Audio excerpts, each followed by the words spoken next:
ফ্যাসিবাদের দোসরদের বিভিন্ন জায়গায় বসানো হয়েছে। একদিনে, 2 দিনে বা 4 মাসেই সেটার নিরসন সম্ভব নয়।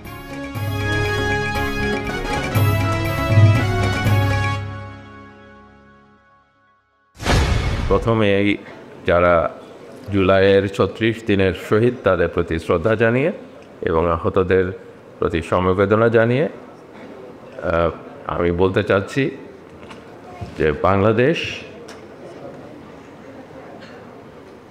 এই জুলাই অভ্যুত্থানের মধ্যে দিয়ে যেন আমরা দেখতে পাই যে অসমাপ্ত জাতীয় মুক্তি সংগ্রামের যেন একটা সমাপ্তির জায়গায় আমরা আসতে পেরেছি।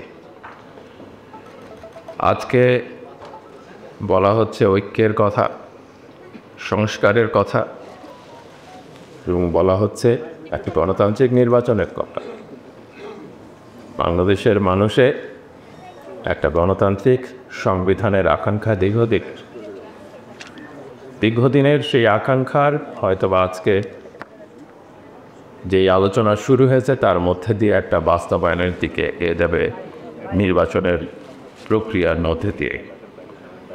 সবচেয়ে বড় কথাটা হচ্ছে যে গত 15.5 বছর যে ফ্যাসিবাদ, বাংলাদেশের ফ্যাসিবাদের ব্র্যান্ডের নাম তো ছিল মুজিববাদ। সেই ফ্যাসিবাদের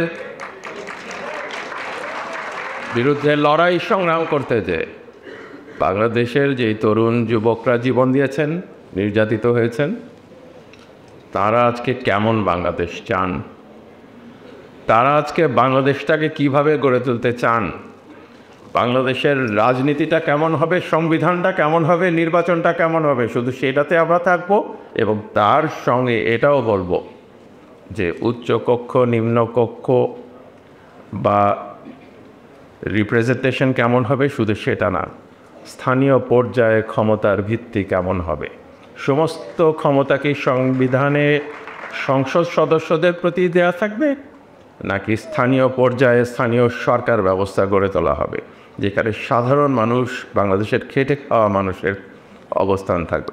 এই প্রক্রিয়াটাই আজকের এই আলোচনার মধ্যে দিয়ে উদ্যোগ দেওয়া হয়েছে। এই প্রক্রিয়াটাই বিভিন্ন সংস্কার কমিশনের রিপোর্টগুলির ভিত্তিতে আসবে।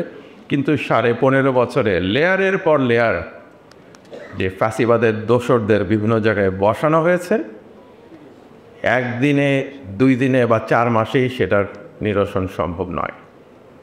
এটার জন্য সমর্থন লাগবে জনগণের, প্রেশার লাগবে জনগণের পক্ষ থেকে। আপনারা দেখছেন বিভিন্ন ঘটনা ঘটছে, আমার বিস্তারিত বলার দরকার নাই। বারে বারেই জাতীয় পতাকাকে খামচে ধরার চেষ্টা করছে সেই পুরানো শকুন। প্রতিহতের জায়গা আমাদের বজায় রাখতে হবে। খালি ঐক্যের কথা বললাম কিন্তু প্রতিহতর জন্য তৈরি থাকলাম না, নিয়ন্ত্রণটা ছেড়ে দিবেন না। যখন নিয়ন্ত্রণ ছেড়ে দিবেন আপনাদের হাতের বাইরে চলে যাবে। আর সেই কারণেই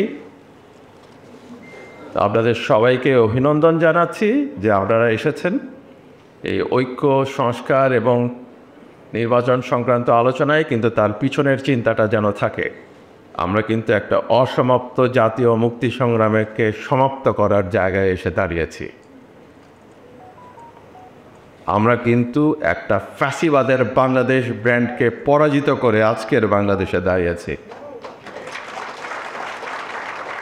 আমরা যেই বাংলাদেশ চাই সেই বাংলাদেশে যেন কখনোই আর ফ্যাসিবাদ ফেরত না আসে, কারণ ফ্যাসিবাদের উদ্দেশ্যই হচ্ছে বারে বারে ফেরত আসার চেষ্টা করা। আর এই কথা বলেই আপনাদের থেকে বিদায় নিচ্ছি। সবাইকে ধন্যবাদ। পাবলিক রিঅ্যাকশনে আপনার মতামত দিন। আপনার মতামতই পারে দেশ গঠনের নতুন পথ দেখাতে। পাবলিক রিঅ্যাকশন, দেশ গড়ায় আপনার মতামত।